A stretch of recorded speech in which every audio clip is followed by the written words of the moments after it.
pag ano mga idol, pag may bahaw kay mga idol, ganyan ang gagawin yung mga idol. Bahaw kayo, tapos may ano kayo, ganitong sa lubong mo kayo na ganito dapat gawin para wala sayang ba. Bigay na dyan.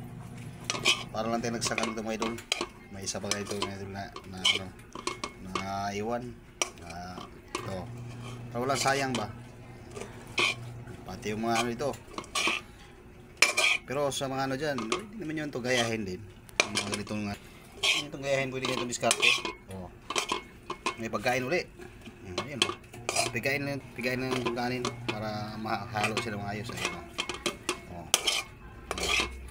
Oh, diba? Okay. Okay, pagod na to. Ayan na. May pagkain na uli.